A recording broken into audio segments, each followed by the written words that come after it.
इस news channel पर जो भी वक्ता ने कहा वो उसकी अपनी राय है, जिसकी पुष्टि नेशन न्यूज इंडिया जो एक कानून में संशोधन करके लेकर आई है, और वो है कि जो ड्राइवर होगा वो एक्सीडेंट अगर करेगा तो उसकी सजा 10 साल की होगी और 7 लाख रुपए जुर्माना होगा। सजा 10 साल की और 7 लाख रुपए जुर्माना। मैं एक बात बहुत सिंपल सी सीधी सी पूछना चाहता हूं इस सरकार से, क्या एक्सीडेंट कोई जान के करता है?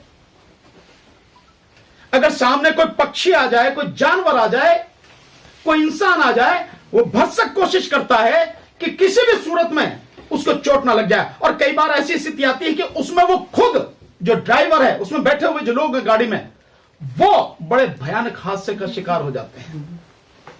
मैं एक एक्सीडेंट को जानता हूं, ऐसे कितने ही हैं, पर मैं एक एक्सीडेंट का उदाहरण देता हूं। बीजेपी के ही एक एमपी रहे हैं, संघप्रिय गौतम, नाम भी लेता हूं। वो लखनऊ की तरफ जा रहे थे गाड़ी से, एम्बेसडर गाड़ी में ऐसे ही एक व्यक्ति को, साइकिल वाले को बचाते हुए उनकी गाड़ी एक गहरे उसमें पोखर में, जोहड़ जिसे बोलते हैं, पूल, तालाब जिसे अंग्रेजी में और हिंदी में बोलते हैं, उसमें जाके गिरी। उनके पार के 4 लोगों की मौत हुई, 4 लोगों की, जिसमें उनका बेटा भी था। उनका बेटा, 4 लाशों का अंतिम संस्कार बुलंदशहर में हमने खुद, हम सब ने मिलकर वहां किया था। स्थिति क्या रही होगी आप इसका अंदाजा लगाओ। तो कोई भी जानबूझकर एक्सीडेंट नहीं करता, एक्सीडेंट हो जाता है। एक्सीडेंट यही तो नाम है, घटना, दुर्घटना हो जाता है। आप उसमें इतनी कड़ी सजा का प्रावधान कर रहे हो। अगर आपको लगता है कि इसकी जरूरत है और आप इसे रोकना चाहते कि कोई जानबूझ के ना करे, तो भाई उसके लिए तो कानून पहले से ही है। अगर कोई व्यक्ति जानबूझकर एक्सीडेंट करता, चोट मारता है, तो नियत देखी जाती है, इंटेंशन कानून में, तो उसके लिए तो कानून है ऑलरेडी। अगर वो किसी की हत्या करता, कराया जाता है, बहुत से लोग एक्सीडेंट के माध्यम से मरवाते हैं लोगों को, उसके लिए तो कानून है। आप 302 में उसकी नियत है, क्योंकि जो वो सारा जो सवारी है, यानी जो गाड़ी है, वो हथियार के रूप में इस्तेमाल होगी ना, उसके लिए 302 का कानून है। आप ये जो ला रहे हैं, इससे बड़ा इस देश की जनता के साथ और मजाक हो नहीं सकता। पर मोदी सरकार का तो ये काम ही है, कोई नई बात थोड़ी है। ये जो ड्राइवर अपने आप को बड़े वो समझते थे कि नहीं मोदी सरकार बहुत बढ़िया है, बहुत अच्छा मानती है, वो सारे के सारे अफसर सामने आ गई।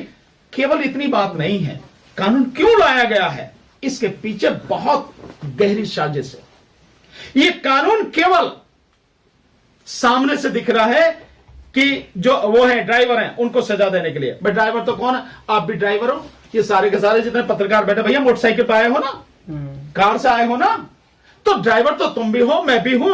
इस देश में मैं समझता हूं छोटे मोटे बच्चों को छोड़ के बाकी सारे लगभग लोग जो है मतलब ड्राइवर ही है। तो इन सबके लिए कानून है, केवल वो नहीं ट्रक चलाते हैं, बस चलाते हैं, उनके लिए, सबके लिए, सबकी गर्दन इस तरह से फंसाई जा रही है।